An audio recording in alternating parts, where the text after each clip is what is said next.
இந்த மாதிரி நாட்டு சுரக்காய் கிடச்சிதுன்னா ஒரு தடவை பாயசம் பண்ணி பாருங்கள்.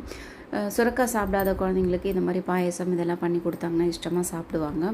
இது வந்து ஒரு பீஸ் எடுத்துக்கிட்டு அதில் இருக்க அந்த சின்ன விதைகள் இதெல்லாம் நீக்கிட்டு தோல் எடுத்துகிட்டு நல்லா திருகி ஒரு கப்பு அளவுக்கு எடுத்துக்கிட்டேங்க. ஒரு கப்புக்கு வந்து 1.5 கப்பு வந்து சர்க்கரை சேர்க்க போகிறேன். இது முழுக்க முழுக்க வந்து பாலில் தான் வேக வைக்க போகிறேன்.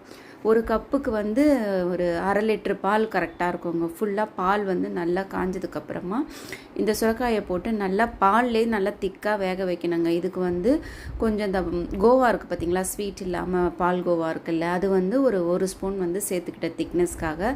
அதுக்கப்புறம் வழக்கம் போல் சர்க்கரையை ஆட் பண்ணிவிட்டு முந்திரி திராட்சை இதெல்லாம் தாளித்து கொட்டி திக்காக எடுத்தோம்னா அவ்வளோ டேஸ்ட்டாக இருக்கும். ட்ரை பண்ணி பாருங்கள் நீங்களும். இந்த மாதிரி நாட்டு சுரக்காய் கிடச்சிதுன்னா ஒரு தடவை பாயசம் பண்ணி பாருங்கள். சுரக்காய் சாப்பிடாத குழந்தைங்களுக்கு இந்த மாதிரி பாயசம் இதெல்லாம் பண்ணி கொடுத்தாங்கன்னா இஷ்டமாக சாப்பிடுவாங்க.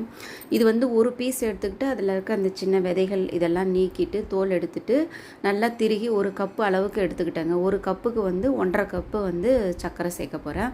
இது முழுக்க முழுக்க வந்து பாலில் தான் வேக வைக்க போகிறேன்.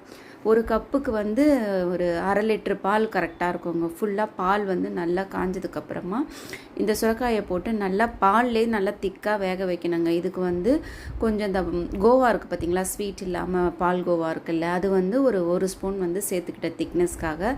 அதுக்கப்புறம் வழக்கம் போல் சர்க்கரையை ஆட் பண்ணிவிட்டு முந்திரி திராட்சை இதெல்லாம் தாளித்து கொட்டி திக்காக எடுத்தோம்னா அவ்வளோ டேஸ்ட்டாக இருக்கும். ட்ரை பண்ணி பாருங்கள் நீங்களும்.